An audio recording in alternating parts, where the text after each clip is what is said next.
for and Zendaya. How are you guys? Woo! Yes, Good. yay! Yeah, well, guys, thank you so much for being here with us. The fans are loving the show, obviously, as we've seen in the chat. So I actually just wanted to start with you, Sam. The series, is based on some of your personal experiences, and I mean, how was that just like seeing your own story or kind of a story based on your experiences unfold and play out on screen? I, it's in a strange way, it's kind of cathartic when you're able to sort of take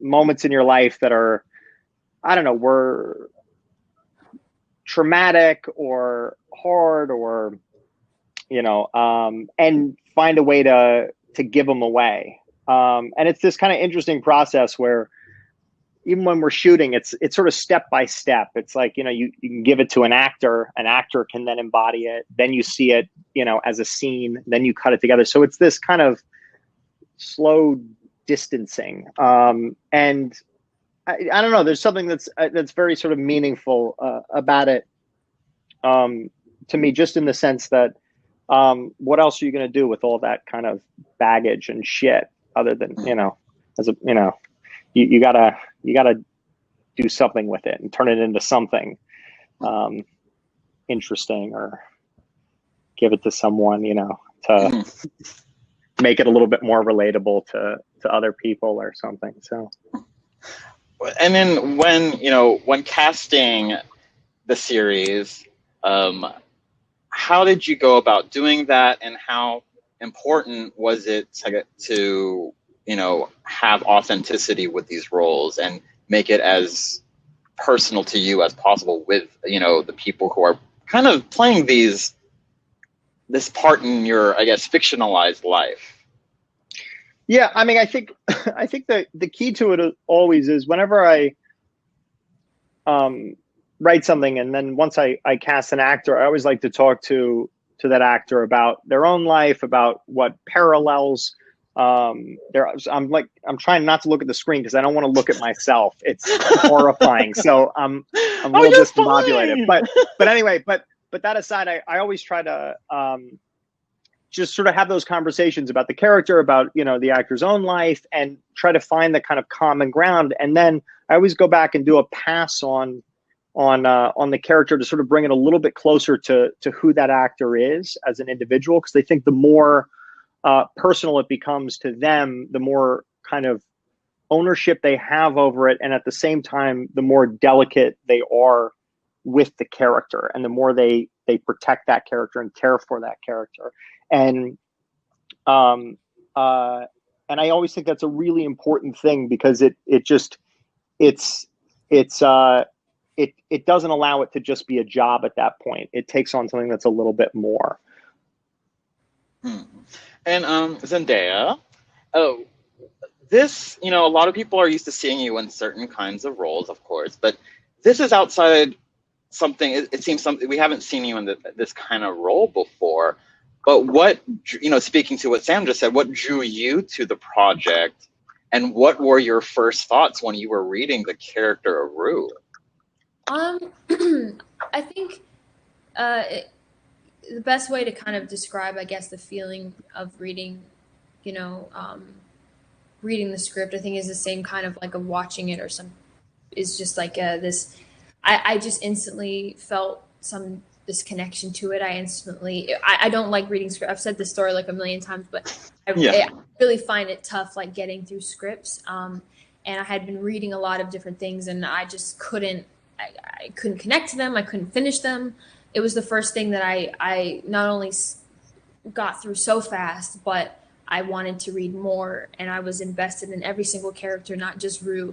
I was really, I think, captivated by the whole thing and the way it was written, and I wanted to know, like, who made it, and I wanted to, like, be a part of it, and I wanted to, it was one of those things. I think it's like, you can say it's kind of like, when but like, I read it and I was just like, this is something that I have to do.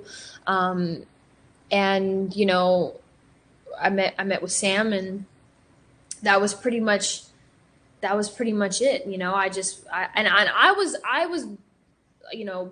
blown away at the fact that I was even, considered an option, because I really didn't think that, I had either done anything up until that point to, to showcase anything that would present the idea that, I could handle what was on those pages, so that, I think, scared me a lot, but it also, I think, in a lot of ways, gave me a lot of confidence, because it was, Sam kind of always looked at it as like, he would always tell me when I was worried or doubting myself, he's like, "You're fine. I'm not worried about you." And I think that confidence was like, just knowing that somebody wasn't worried about me. Knowing somebody was like, "You got this," and I'm not worried about you. That is something that was like, oh, help.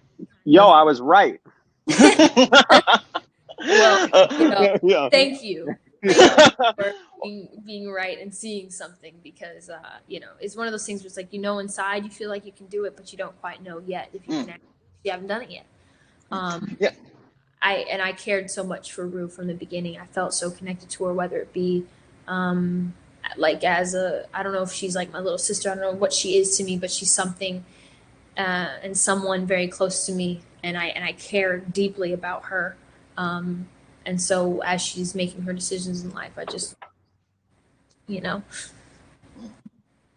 Well, how does the role, this role of Rue, kind of speak to where you are at as an actor in your career? Well, I think it was the first time that I didn't. I guess I just this sounds corny, but listen to my heart. It was the first time that I didn't think about, oh, strategically, this is what I should be doing, or this is the move that I should be making in my career. It just was like, I just fell in love with what I read and the character, and there was no doubts in my mind that it was something that I needed and wanted to do. And it was purely just because I just felt connected to it, and I wanted to be a part of something that I felt was going to be special and going to, I don't know. I just, all the fears that I had about maybe doing something that was more, risky, or whatever the words that I think people attach to that kind of step, or that kind of, next level in a career. I didn't think about them at all. Not at all while we were shooting. There wasn't, there was days where I doubted myself, and I was like, can I do this? But that's like, that was healthy, kind of like, prove yourself that you can do it. But as far as like the outside noise, I really just was so, we have such a beautiful group of people that I get to wake up and go to work with every day, so I had no other thought than I just was excited to go to work. I was excited to wake up every day and play this character and be beside Hunter, beside Sam, beside, everyone at work, and just I was just living in it, and that, I think, was why I think it was able to, be just what it was, because it just, I wasn't really thinking about the outside world. I didn't start thinking about that until it got real, when it started to like coming out, and people. Yeah. That's when I started calling Sam like, It's a little nerve wracking. It's a little nerve wracking. But and for Hunter, how was it for you? Like, when you read the script for the first time, and what attracted you to Jules, and how was your journey to Jules? Yeah. I think the first time reading the script, like almost immediately, I was just kind of shook at how real it felt, or like how accurate it felt. It was like my first like full script I ever read, so I didn't have much to compare it to. But I mean, like a lot of the times when you watch a TV show about teenagers, you can tell like especially at the time I was a teenager, I was like, I don't know, like most teen TV shows, you can tell it's like not how teenagers would talk, but this kind of like captured whatever wave that was. And then And then with Jules in particular, I think I just remember like seeing her pretty clearly right away, like in my head, and like sort of like knowing what she looked like and how she was saying things and what she was talking, or yeah, like what she was, or you know, like her energy. And it was altogether just like an exciting experience reading it and like experiencing those things for the first time.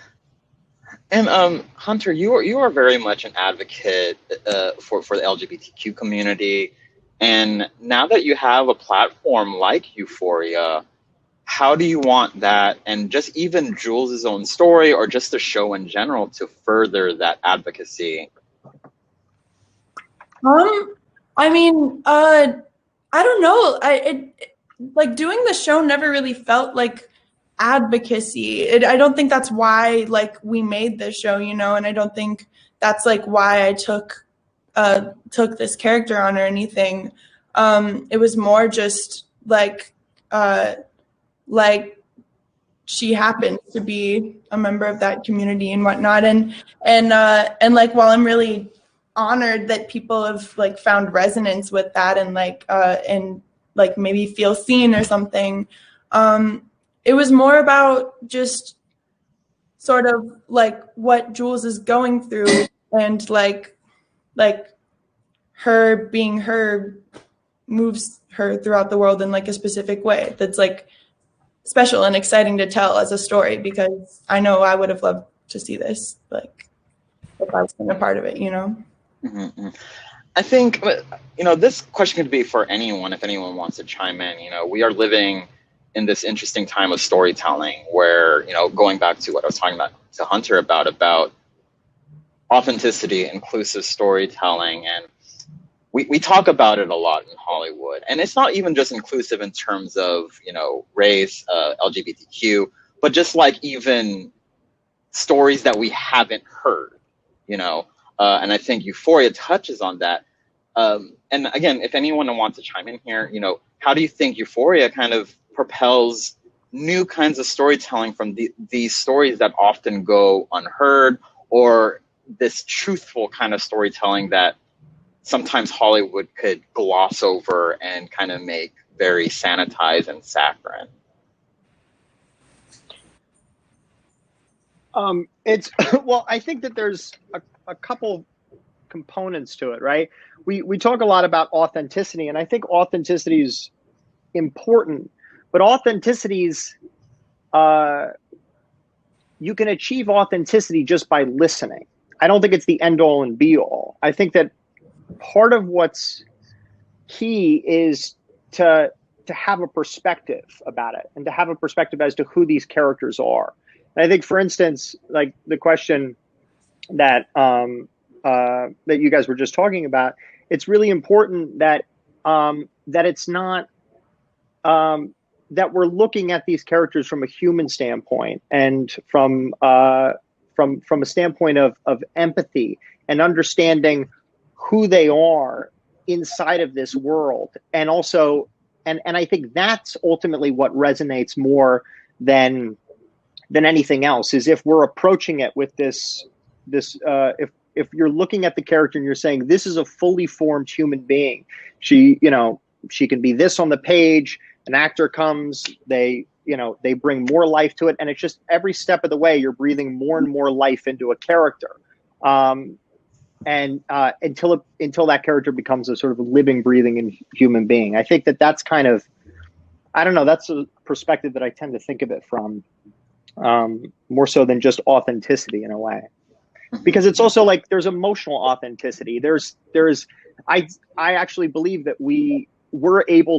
I believe that on the show we're able to achieve a certain emotional authenticity through a kind of visual inauthenticity.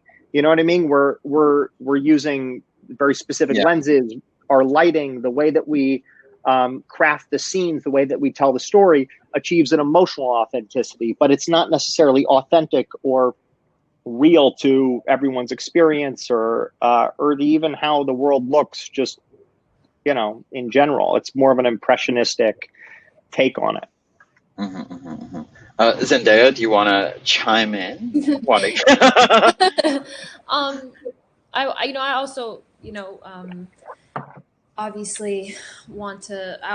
This always ends up turning me hyping everyone up, but I really do mean it. I think, something that Sam has been able to do, I think, with Rue and is this obviously it's a character dealing with addiction, and for it to be written and him to be so open about with me and with obviously now the world, with his life, his stories, and the way his brain works, and in turn Rue's brain works. And I think that for example, like one of my favorite episodes is episode 7, which closely deals with a Rue in the middle of the man episode, and it was one of my what I think is one of the most brilliant things I've ever read. And Sam knows this because I've said it many times to him. But I think what was beautiful about that is seeing people's reactions to it, because I felt when I read it, people needed needed that episode, because it felt like putting words to something that maybe or articulating a feeling that maybe somebody may not be able to figure out to say, like, oh my gosh, that's exactly how I feel. That's what it feels like, to not feel alone in those experiences, to not feel like you're the only one that's going through what you're going through, to feel like, again, back to the idea of feeling seen and feeling understood in a different kind of way. And so that, I think, was just, a beautiful look at, putting words to something that I think a lot of people didn't really quite know how to articulate. And I just thought that it was beautiful, especially seeing when it came out, people's like connection to it. And I think just in general to, all the characters, but really having that human look at addiction and what it does to relationships, to a family, but also still having empathy and again, empathy and understanding for Rue, because we all root for her, and we want her to be okay, and we know that she's good, and we want her to be okay. Like, we want her to accept the good in her life. We want her to have these beautiful things. And so when she does mess up, and when she does relapse, she does there is we I guess we still root for her. Yeah. Yeah. But to be okay.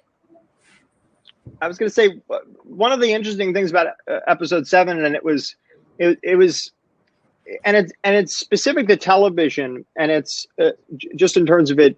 I don't think we'd be able to do that in any other medium, because when we started shooting the series, we started with the 4th episode, so we shot everything out of order, and I think it was Zendaya's first day, and she got to set, and there was a scene between Jules and Rue, and and we were shooting it, and I kept watching the scene, and I thought, well, I kept thinking, well, this is like, it's really fascinating, like her physicality, her movement here, and then at the same time, Hunter and I we're having these other conversations about where the character goes and where Jules goes, and so 7, that episode, I had written while shooting, after I got to know both of them as actors and sort of these ideas. So I started to kind of infuse everything into the scripts, and then while shooting, HBO they made me do so many rewrites on that particular script that I literally fell into a depression on like a Friday night after work one night, and I went back and I watched Love Island for like 22 straight hours of Love Island, and I was laying in my bed, and it was dark. It was really dark, and then Kevin Turn, my producer, came over, and he said, what's going on? And I said, dude, I don't know. I can't get out of bed. I'm watching Love Island, everything. And he just said, yeah, but tell me about it. And I started just telling it to him. And then, at that point, that's what became the whole episode. So I kind of took Z's experiences, Hunter's experiences, my own, and just kind of infused it all into one episode. as we sort of went along, which is kind of the beauty of television, because that kind of experimental stuff isn't, film doesn't necessarily allow for it all the time if you're making a movie, because you're going to complete this one job and that's it. But yeah. I think with Euphoria, when I first watched it, I mean, it's not necessarily my generation, but the stories of addiction and kind of being misunderstood and not being seen and crying for help, and you can't really get it, or you don't know how to get it, hit. I think what makes Euphoria, I'm not just saying this because you guys are in front of me and I'm sucking up to you, but I think that just because the stories hit close to home for me, and even though it's not my generation, I think I felt it within kind of your storytelling and with what Rue was going through. Oh my God, I don't want to cry, but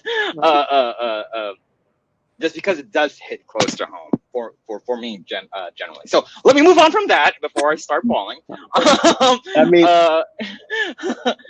means a lot, though. Yeah. Yeah, let's move on. But so speaking to that,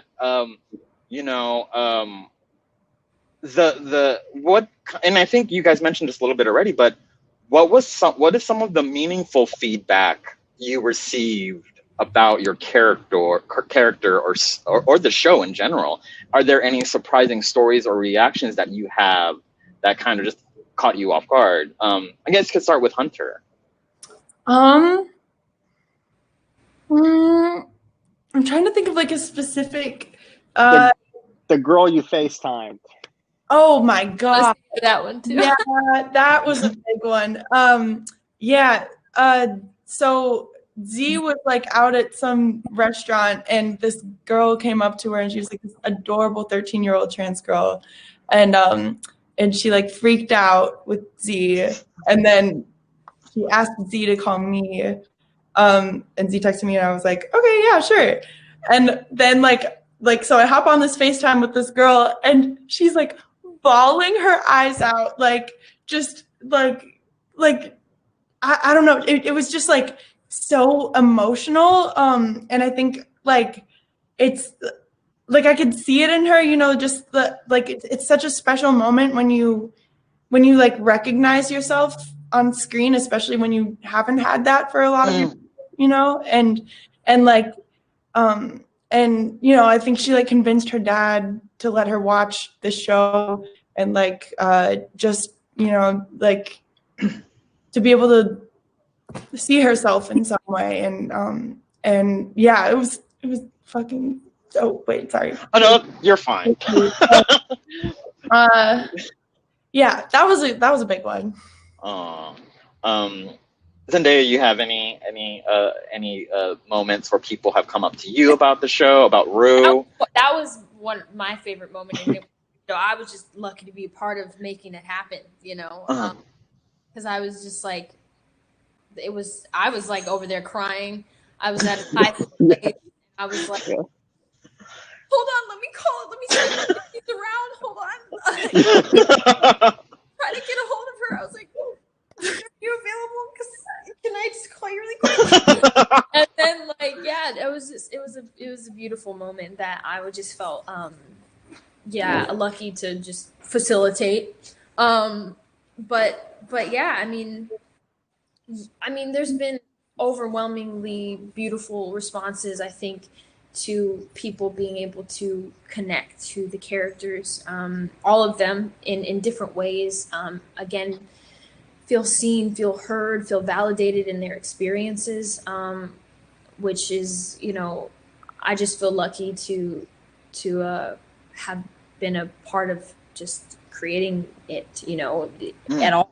I'm just very, very grateful. So, there's nothing much to it other than just feeling extremely grateful. And any time someone does come up to me, it's always like again, it's like try not to cry, because people connect on such a deep level to the work that's been done. So yeah, it's really cool. It's very special.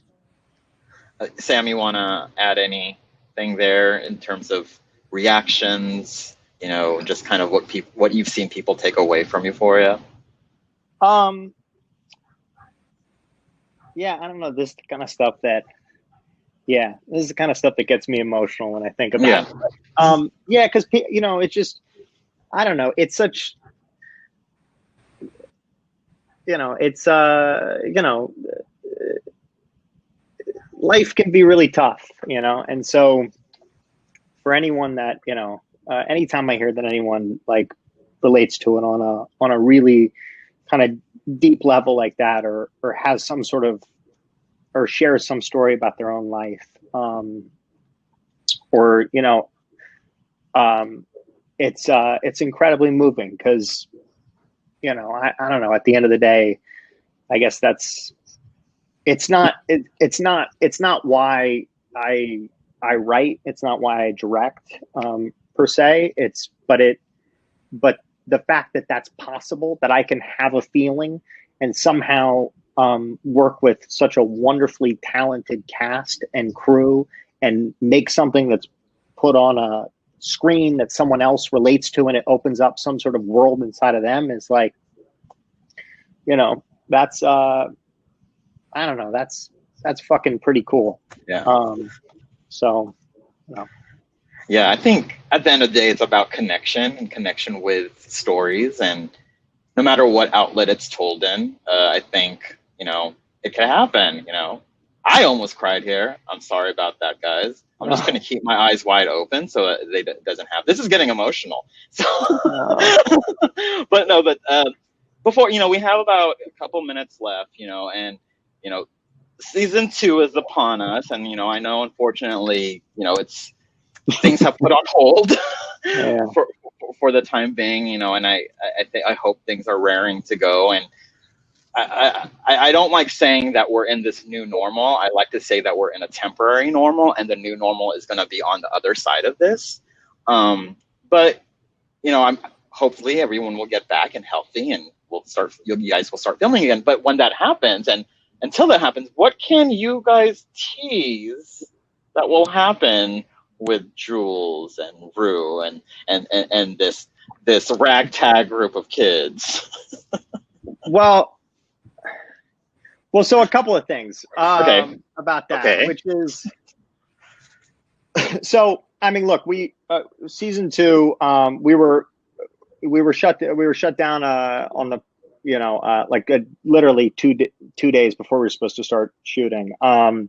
And I think just on a logistical level, how we get back to work, how we do it safely, is a really big challenge, and it's a huge challenge, I think, for the entire film community, and a lot of people are eager to get back to work, and it's going to be, it's just, we're all trying to figure it out at the same time, and so, you know, I think what we've, in terms of, from my perspective, I think what I hope we come back and we're able to do season 2, you know, as is, and we're able to shoot that, or start shooting that this year. In the event that that's not necessary, that's not possible because of, you know, safety things or the scale or scope of season 2, I started writing. Well, I'm almost done, but I wrote like 3 Christmas episodes that we're just going to shoot, which we can do in a shorter period of time. Which, you know, if we're able to figure it out from a logistical standpoint, how to do it safely, it would be great, because it'd be great to get our cast and crew back together, and it'd be great to, you know, air a couple of episodes of Euphoria at the end of the year.